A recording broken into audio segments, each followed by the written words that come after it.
The Eververse once again had a slight expansion due to the launch of Act 2, some of which was something that we were already imposed to because of the Street Fighter collaboration, and there's other things that we were informed of, and a few things that we were presently not exactly, but they have to keep something in suspense for the upcoming update. Now, getting into it, of course, something on the very front page, they show a lot of these Street Fighter items and bundles that are available. If you want to collect all three Ghost Shells, there is a bundle for a little bit cheaper. There is, I believe, the Chun-Li, Ryu, and one other character. I don't know Street Fighter nearly at all, just what is common knowledge.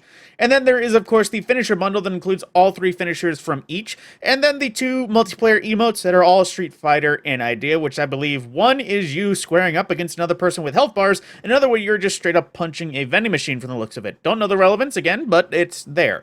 Then there is another universal helmet that is going to be available for every single character, similar to how the Rat King helmet was available for all three classes, looking exactly the same. This is exactly that, where it is a character from Street Fighter looking exactly the same per each character and class, no difference between the two of them. And just blasting through some of the options here. Right here we have the bonus stage emote where you just, like I said, kick the crap out of a vending machine. I don't know if you actually knock it over or it just keeps going. It looks like it just keeps going forever. And then I guess it just explodes. And then there's the square off emote, which again, it's you and a friend going at each other, steadily zapping each other, knock each other out, a health bar, whatever. You see who wins and who loses depending on who. I don't know exactly, but there's that. Then just flying through all the finishers, we have the iconic Hadouken, which is just you, again, doing the Hadouken, which is just basically a little energy ball finisher for your enemies. Then there is, of course, more Street Fighter lightning kick stuffs. Again, I'm just kind of rambling on here just because I don't know Street Fighter, so I don't know the origins or the meanings otherwise or the relevance. And then another, oh, Jesus Christ, that looks like it hurts and makes you dizzy afterwards. And one more time from start to finish, there we go. That is all three finishers that are new to the Street Fighter. And then we have the three shells. There is the Chun-Li Ghost shell, quite cute and chibi.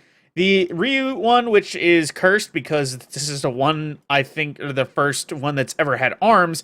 And then this one, which is for the Street Fighter version of Sonya Blade. I, again, forget what they're called, but there is that. But that is pretty much everything with the Street Fighter bundle. Nothing much more there in that essence. But then there is the anime Sailor Moon style armor set, which I will go through the three individual classes. But if you wanted something that looked a little bit more, there's no good way to put it, so I'm just going to say magical, you can go ahead and put that on your characters, although this is very much against my preference of appearance. And then there is a few extra things that come, just like last time there was a few ship, Sparrow, and shell sets. This one is the Futurist bundle, which comes with the retro stretch vehicle Sparrow, which it's pretty unique looking, but unfortunately I'm getting flashbacks to another Sparrow that I can't remember the name of or visuals. I just know it looks very similar. And then we also have the Golden Age booster right here, which is, again, very similar, but not too dissimilar. And then the restored future shell, which I guess is just, it's hard to say whether or not there is an idea. It's just, or how do I say this, 1950s vision of the future. And then there is the old school tech, which seems very much old school, with some more modern, for nowadays, a Land Rover ghost shell, then a ancient solar skiff ship, which is basically just a ship with solar sails. There's no better way to really put it. And then the Dread Rover, which is I guess, a moonlander or a rover, again, solar-powered. These might actually be Martian-inspired now that I think of it, but regardless.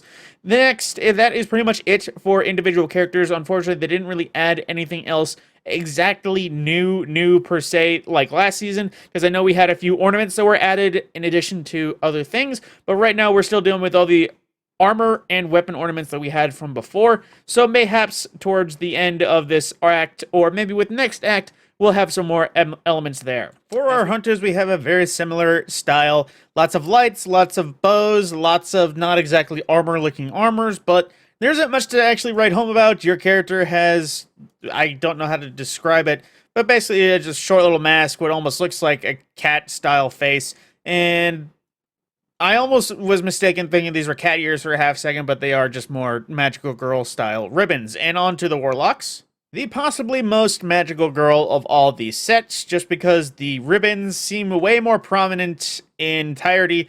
Honestly, I don't have the room to say anything about this. The armor, again, well designed, but it definitely is not my type of armor. That's all I'm going to say on the matter.